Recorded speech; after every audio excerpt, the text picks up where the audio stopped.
Hiya, Martin here. Thank you for joining me for this week's turning project video. I hope you're all well and you have had super creative weeks and weekends in your workshops.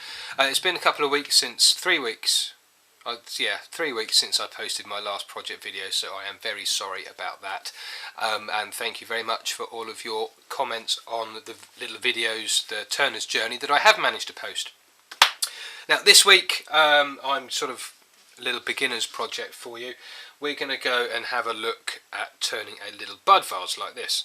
Now it's not the prettiest bud vase you will ever see turned, but this one does have a glass test tube that fits in the top nice and snugly like that. So you can put live flowers in there with some water in the test tube. I turned it with a roughing gouge, primarily a roughing gouge and a spindle gouge, and also a Forstner bit and a Jacob's chuck. But you don't need those to make a bud vase. Just so long as you have something that you can drill a hole down there to fit a stem, you'll be fine. So yeah, I'm not going to talk on for ages and ages. Thank you very much indeed for watching. Please do like, share and subscribe if you enjoy the video, and I'll see you again very soon. Thanks for watching, and here is the bud vase.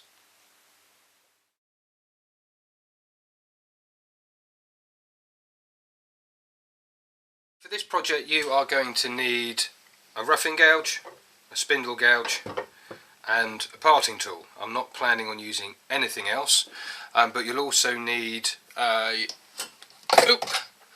Jacob's chuck, or a method of being able to drill into the end of your little bud vase, or I'm going to use a Forstner bit so I can put in a little glass or plastic test tube, so we can put a live flower in there.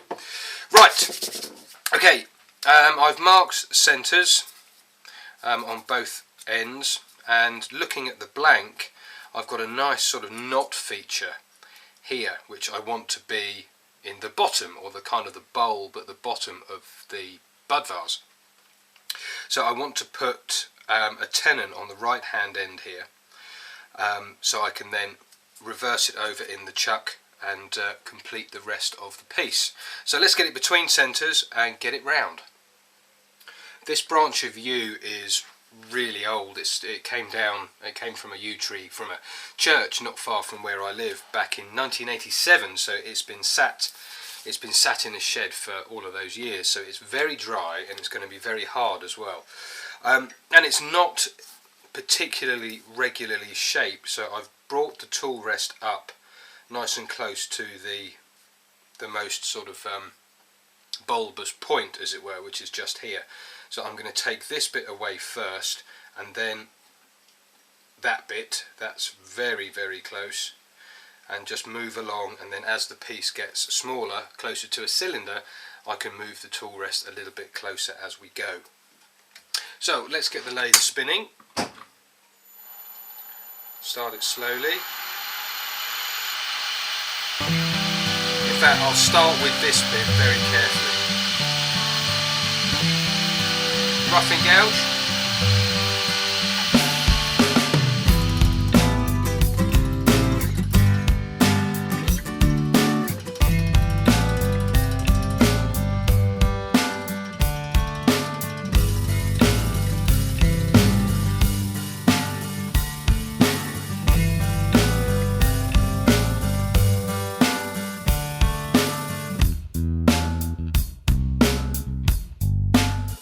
Okay, that's really tough, and it's taken the edge off the roughing gouge already, so I'm going to have to go and sharpen it.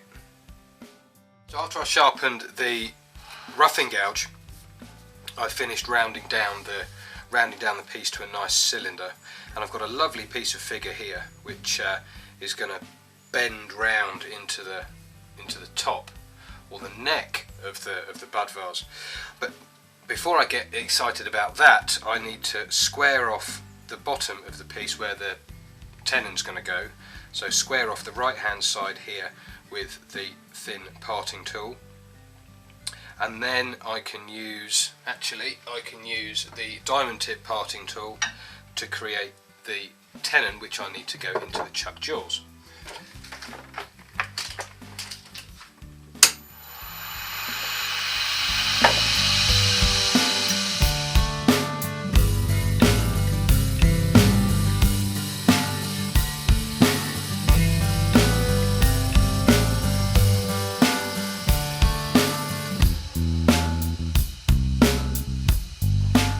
Now with the bottom squared off, I need to make a tenon to fit my jaws, which I need to be between 12 and 13 mil, which is roughly half an inch, something like that. So about there will be the depth of my tenon. Now you can use either a ruler or a set of vernier calipers to find the depth, or the diameter of your tenon. I'm going to use the calipers because they're easier than using a ruler, and you can pick these up off of eBay for just a few pounds or just a few dollars. And I'm going to go with a 50mm tenon, so I'm going to use the thin parting tool.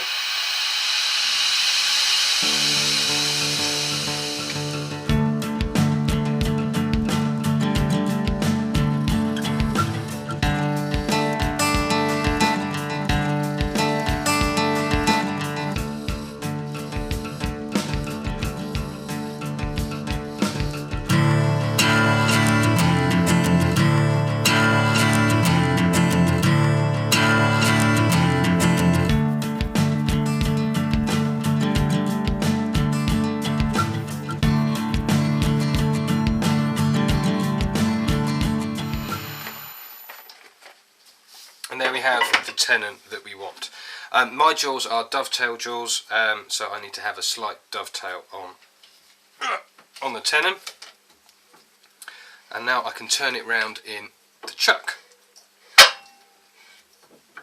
Now when you turn your tenon, it's really important that when you put the tenon into the chuck, the tenon does not bottom out on the bottom of the jaws. You should be able to see there that the tenon is just sitting off the bottom of the jaws, and the main support is coming from the top of the jaws where it makes contact with the shoulder of the tenon that we formed a second ago. And then tighten it all up. If you've got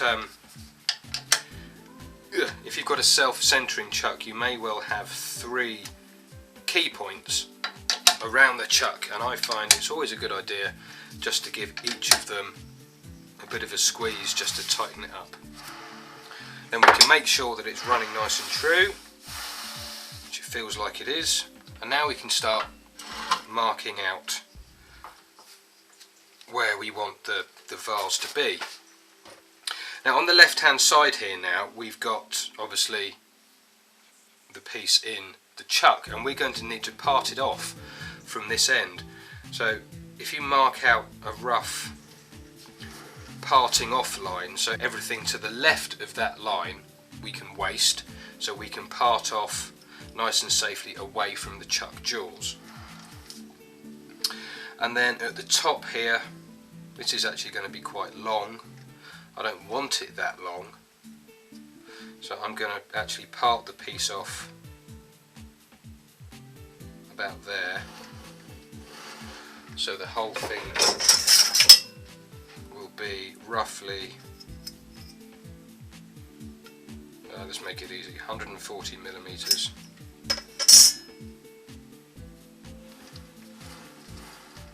140 millimeters, which is 5.5 inches. So I'm going to part it off here, and also because I've got a little crack just there that I've noticed, so I'm going to part it off just below the crack, and then this main chunk that's left will be our bud vase.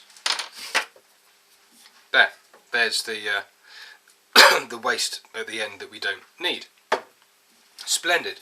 Right, next what we're going to do is I'm going to have a little think about where I want to mark it out, and I've got the test tube here, which is obviously going to sit in the top, so the test tube comes down to about there,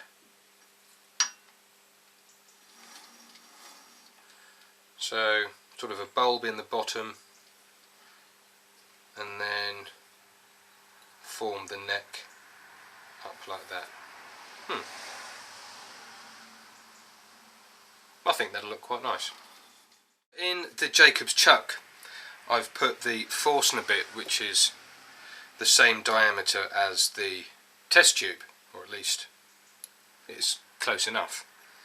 And then what I'm going to do is I'm going to take a Sharpie, wherever it's gone,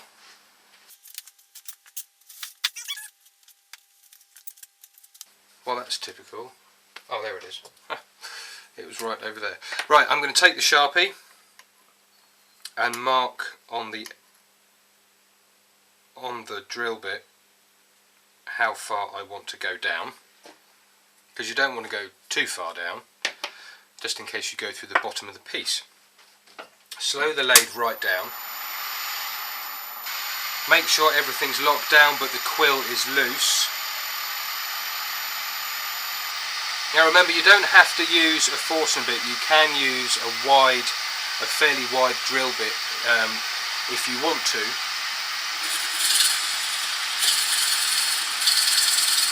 And then we're just going to ease the bit into the piece.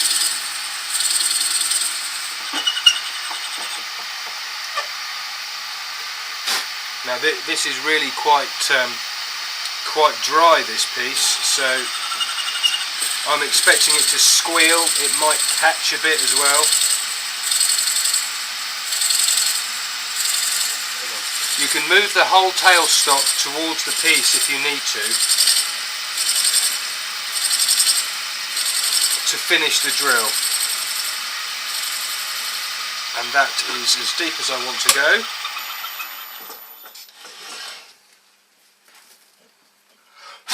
Now let's see if it fits, which it does. That's nice and snug.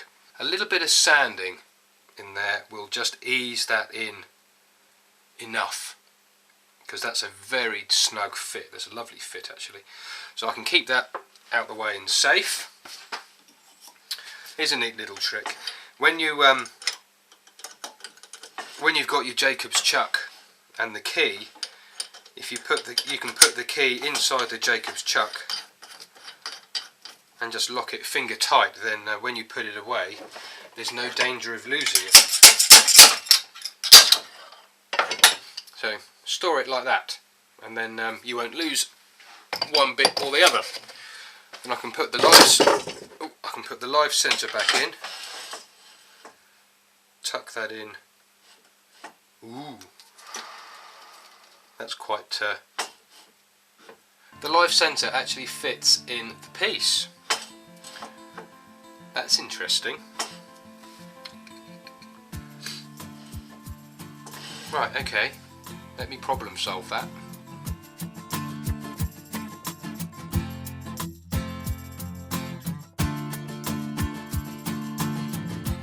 And I've taken out the attachment, or one of the interchangeable ends on the tailstock, or the live centre. So I'm going to measure the diameter of that, which says just over 10 millimetres. So I'm going to turn that down to 10 mil, turn this end down to 10 millimetres, about that far down, or well, a bit less than that actually, about there. Turn that section there down to 10 mil, and then check that it fits in the end.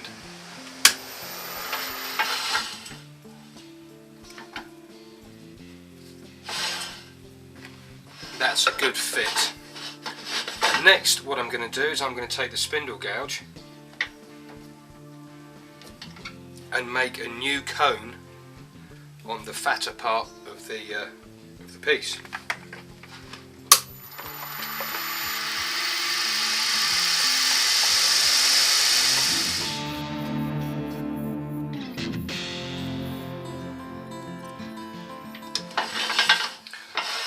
So now the new piece can fit inside there and give the piece and give the main piece some support. So let's swap it round again. Problem solved. And then that can fit up there like so.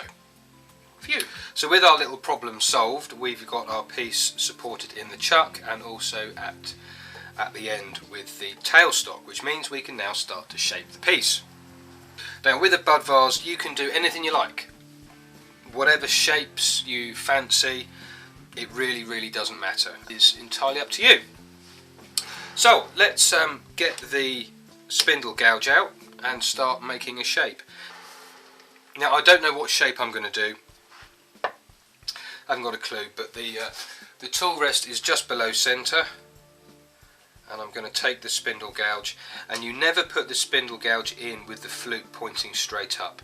Much like using a bowl gouge, you always put it in at a slight angle with the handle a little bit low, and then you turn your body to make the curves that you want, and always, wherever possible, rub the bevel.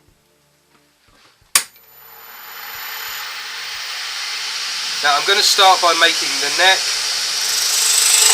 so I'm just going to chew away a load of wood.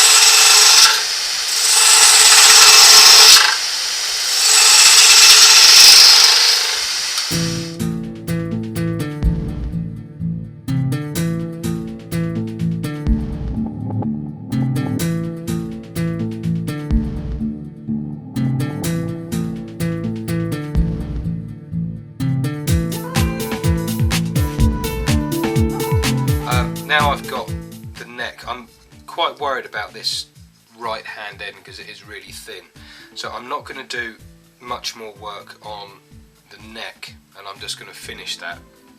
But I want to round this over. I want to have curves rather than these straight edges, so I'm going to curve over at this end and put another curve down here on the left hand end, so we've got kind of a ball type shape on the base of the piece.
I've finished the piece so far down to 320, and I'm going to finish the sanding with 400. Now when you're sanding a spindle, just the same as any piece, it's really important that you keep the paper moving and not to get too much heat into the piece, or you may find if there's too much heat going into the piece, especially with a branch piece like this, it starts to crack.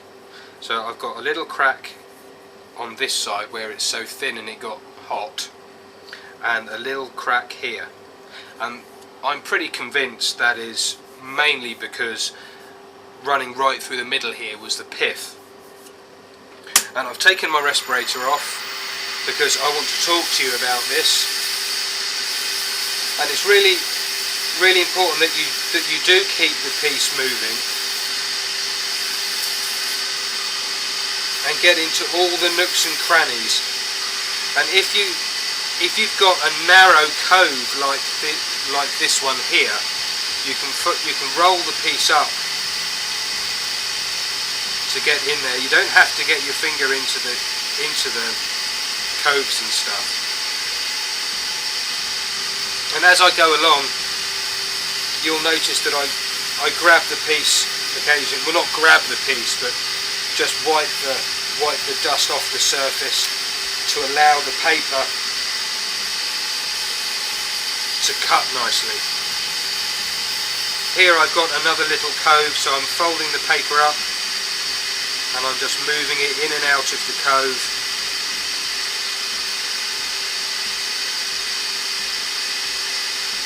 To get the finish on the inside that I want. I'm not using too much pressure and the lathe's running fairly slowly, probably about half the speed that I was cutting at.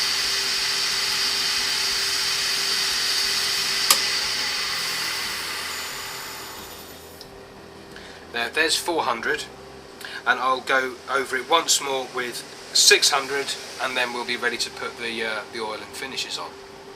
And with the piece finished down to 600 and cleaned with some denatured alcohol, I'm going to put a little bit of Danish oil over it. I'm going to run the lathe slowly. Now I'm going to find some sanding sealer and I'm going to use a cellulose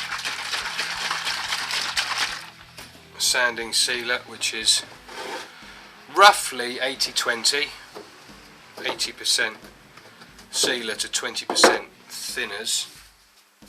I like a slightly thicker mix, and because there's a little bit of heat left in it from when we took the excess oil off, this will dry nice and quickly.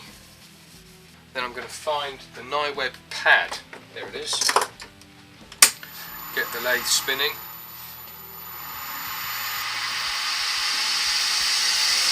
And then just lightly cut that back. And then take my preferred wax finish. Will be Hampshire Sheen High Gloss.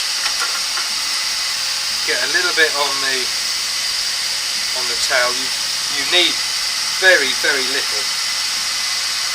Just keep rubbing it in. You can use your own preferred wax if you want to, or just leave it with an oil finish. And then with the lathe running nice and quick, you can buff it up and burnish the shine on.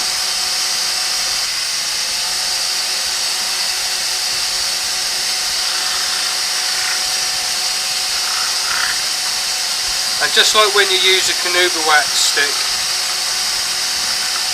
you just rub this on and bring it up to an ultra gloss.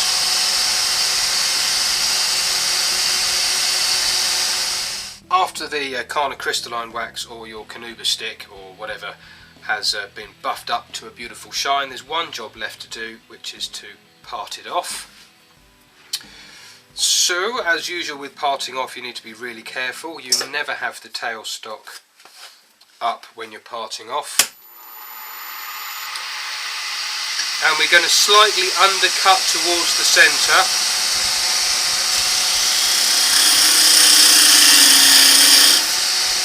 We're going to get down nice and far first. Just as we get close to the bottom, I'm supporting the piece with my right hand and a piece of paper towel.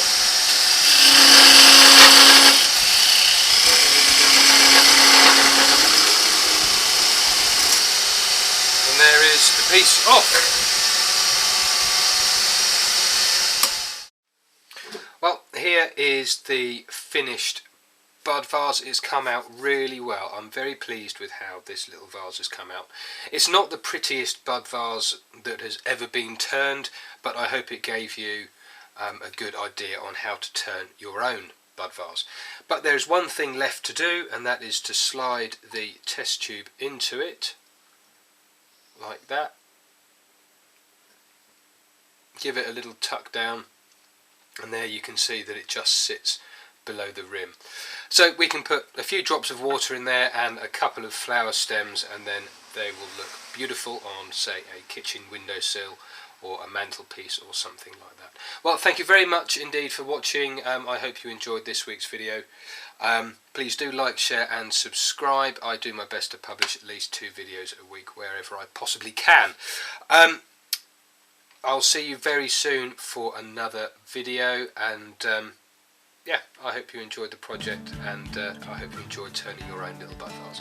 Thanks for watching. Bye for now.